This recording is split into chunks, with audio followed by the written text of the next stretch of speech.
Hello guys, welcome to the Black Box Movie Talks. And ఇప్పుడే నేను mechanic Rocky premier అయితే చూసి వచ్చేసాను.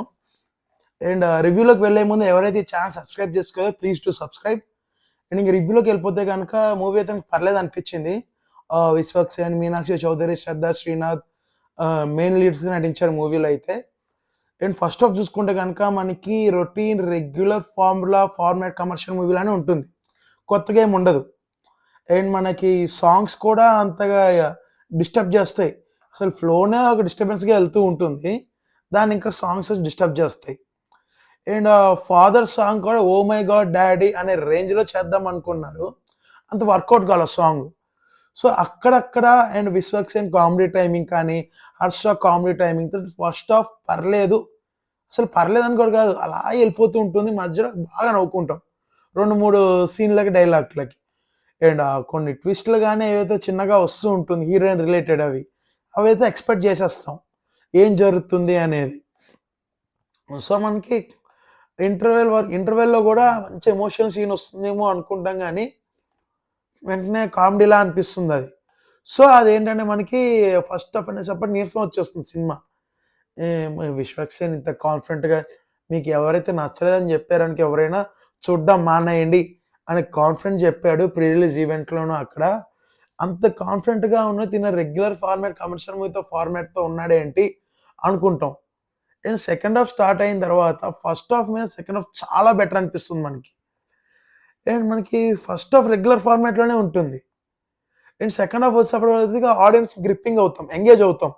సో ట్విస్ట్లు రావడం కానీ, స్క్రీన్ ప్లే చేంజ్ అవుతుంది, టెన్షన్ అనేది పెరుగుతుంది, అండ్ బ్యాక్గ్రౌండ్ మ్యూజిక్ వర్కౌట్ అవుతుంది. బట్ ఒక్క సాంగ్, పెళ్లి సాంగ్ మాత్రం అనవసరం అనిపించింది. అండ్ అదైతే ఎడిటర్ తీసేస్తే బెటర్, సాంగ్స్ కూడా వర్కౌట్ కల. అండ్ బ్యాక్గ్రౌండ్ మ్యూజిక్ సెకండ్ హాఫ్లో చాలా ప్లస్ పాయింట్ అయ్యింది. సరే సినిమా వచ్చేసప్పటికి సెకండ్ హాఫ్లో ఏం జరగబోతుందో, సో ఇదే కాదా, ఇదే ట్విస్ట్ అని అయితే ప్రెడిక్ట్ చేసేస్తాం. నేనైతే నాకు మొత్తం క్లారిటీ వచ్చేసింది, ప్రెడిక్ట్ చేసాను. బట్ ఆ తర్వాత ఇంకొక పెద్ద ట్విస్ట్ ఒకటి ఉంటుంది, ఆ ట్విస్ట్ అయితే నేను ప్రెడిక్ట్ చేయాల. సో ఆ ట్విస్ట్ బాగుంటుంది, అప్పటి నుంచి ఒక సినిమా ఇంకొద్దిగా ఇంట్రెస్టింగ్గా వెళ్తుంది. So second half saviour of the film అనొచ్చు.